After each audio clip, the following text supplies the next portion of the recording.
and we're almost ready. Ready? Hey, Melissa. Hey, Amy. Oh my gosh, Melissa. I needed my You need the microphone. mic. You can't just yell into it. So we have a very special guest with her own cheering squad. Yes, she Um, has cheerleaders. So Everybody needs their own I cheering they actually do. should squad. take a I picture of the totally agree. cheerleaders. I totally agree. Go ahead and introduce yourself to our audience and what you do and where you're from and all of it. All right, my name is Debby Pinion. I'm assistant professor of education at Reinhardt University. Okay. I head up the reading and the dyslexia endorsement for our university. Okay. I also am a retired teacher, and I am the mother of a dyslexic daughter. Wow. Oh, Nice. So Nice. you have dyslexia running through your veins. Yeah, it is part of who Literally? I am. It is definitely, and it Quite has literally. molded me into what I do as a mom, as a professor, as a teacher of young children as well.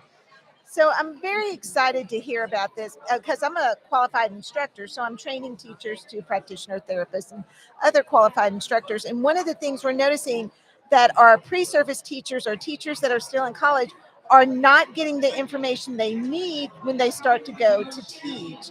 And I'm so glad to hear that now we have not just structured literacy, but dyslexia in place at the colleges.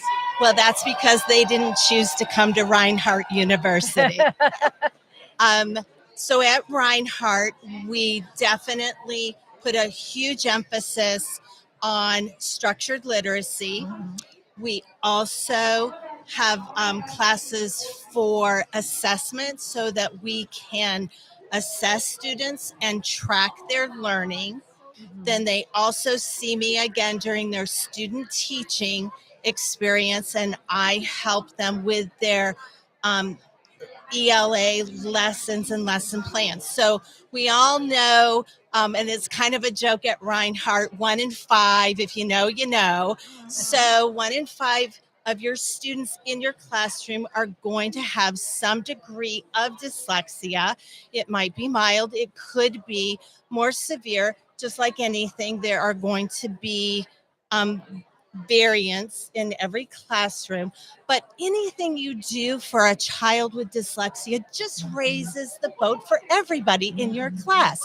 So if you're doing a hands-on multisensory lesson, that helps everybody. It's Right. more engaging, students are engaged, and it's not you don't have the cognitive overload. So if you're asking students, okay, take out a piece of paper and write 1 to 5, oh no, now I have to have my piece of paper, now I have to have my pencil, now I have to write, oh no, I've made a mistake, now I have to erase. We've all seen those Yep. pieces of paper with a hole in it. The holes. Those are kids who are frustrated.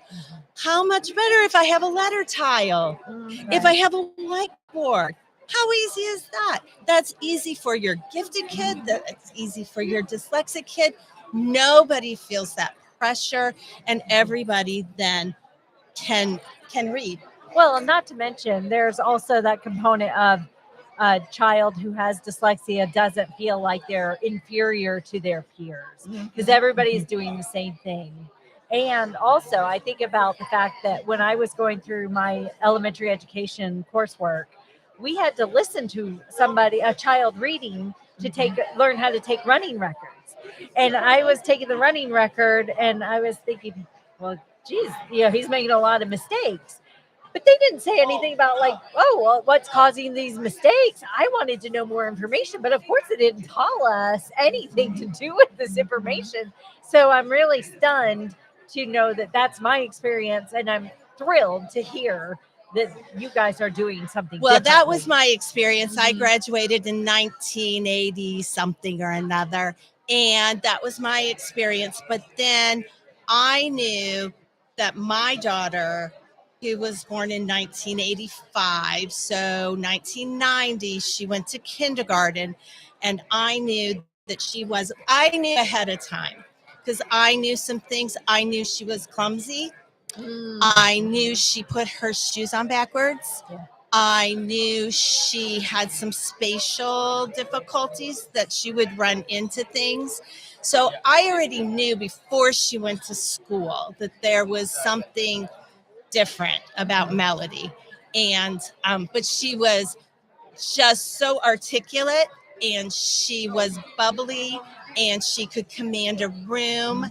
And she had, so we put her in dance and music, and she bloomed, but she couldn't read. And so I took her out of school and I homeschooled her, and I used this thing called Hooked on Phonics, worked for me. And we sat every day and we did phonics. And then by the time she did get tested, they said she was the best dyslexic reader she had ever seen, because she sat right next to me and we went through those books every day. And she did end up being a musical theater major. She's won national titles. Wow. She has performed with Dolly Parton and traveled with her. She's been in some movies, but now she is a trainer for a national corporation, makes more money than I ever will. And that's the education world for us, right? That's the education world. And sometimes, and I say to parents who have children who have dyslexia, they're probably never going to be a book editor. So find what they're going to be good at. And we really did work on that with her. And now she is a trainer. And in fact, she was at a board meeting recently, and the man who has his MBA was sitting next to her, and he said, I have my MBA. Why are you here? And he said, you have a musical theater degree. What are you doing here? And the CEO heard him say that to her, and he stood up, and she said, Mom, like for the first time, like somebody outside of you and Dad defended me about how smart I am. And he said, she can command a room. She can get people to work together. Wow. She knows what it is to struggle and overcome that struggle. And he said, and then when we go to these competitions, Melody will stand and sing, and we bring home the trophy for it. Wow. So while she may not have her MBA, she has personal skills. She has skills in other areas. And I think that's really what we need to make sure that kids who have a learning disability, that they find what they can do well. Right. Because while everybody can learn how to read, it's not going to be maybe the love of their life. Yeah. So find what's going to be the love of their life, because nobody does everything well. Absolutely. Nobody, like a great reader. I'm a good reader, but math is not my deal. Right. And so, but that's okay, because I didn't become an accountant. Right.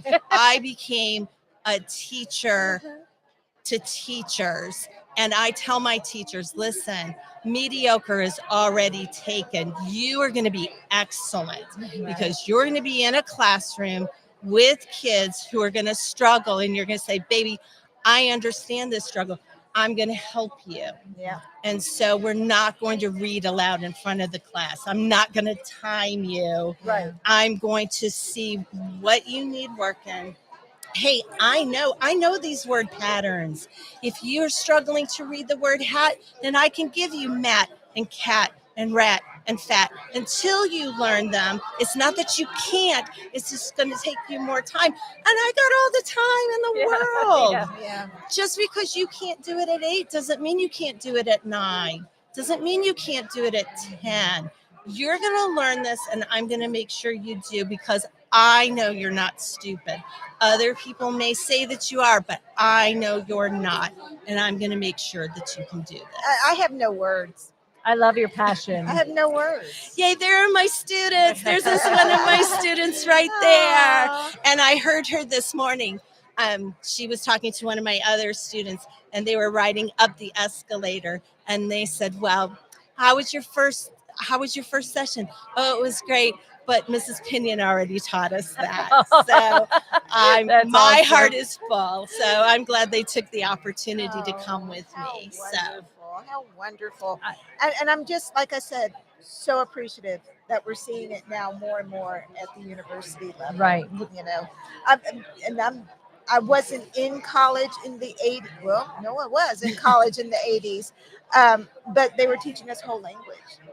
Well, I went to a school that taught us phonics, and um, so that the so that sometimes the pendulum swings, and hopefully we stay the course. Right. Um, but I had been out of teaching because I had always planned to come back to teaching after my children all went to school. I really didn't plan to have 5 children, but I did. Wow. And Melody's the second of 5, so I stayed home with her. And then I thought, well, when my baby goes back to school, I will go back to school. And so when Max, short for maximum amount of children I'm going to have, when Max went to kindergarten, I went back as well. And so, and the school system that I taught in has really still always, while we did whole language, we still had a phonics component, to which then that's when you close your door and you kind of do what you know is the right thing to do. But fortunately, I think that we're not going to have to close our doors, that we can keep them wide open because we're all doing the right thing for kids. So if somebody wants to find more information out about Reinhardt, got the name right? Reinhardt University and the curriculum or the program that you're instructing in, where can they go? Well, you can go to Reinhardt EDU and just look us up. You can also find me in the directory and email me. But all of our elementary students graduate with their dyslexia endorsement. Oh, wow. It's embedded into our program. Incredible. So if middle school students have an ELA, they choose to ELA and say science, they also get it. High school students, though, we have a separate program for them. In our Canvas course, it's online, so there are things that they have to go through in order to understand. It's called reading literacy. So even if you're a math teacher, you go through that reading literacy component. Right. Because that's, I mean, it's you have everywhere. to be able to read. Yeah.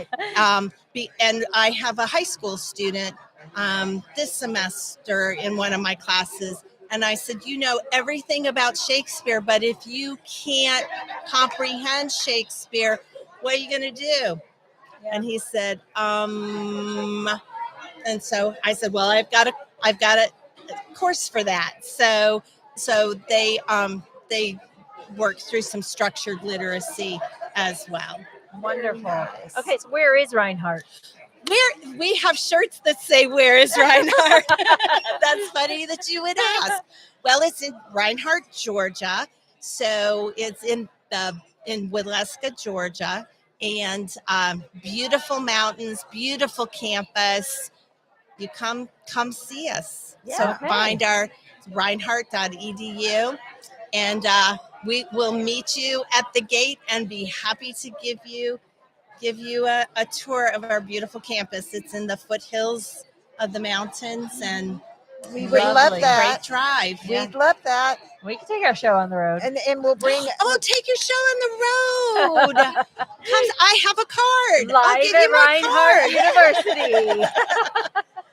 so Yes. Oh, we can quiz your students Well, there's about one right there. dyslexia. Well, I wouldn't want to put them on the spot. No, Maybe no. you could give us our questions ahead of time.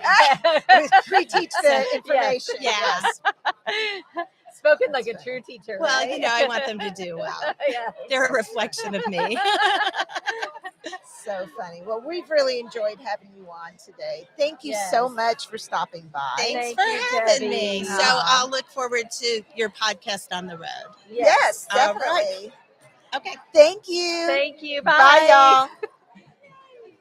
That was good. Very That- nice. That's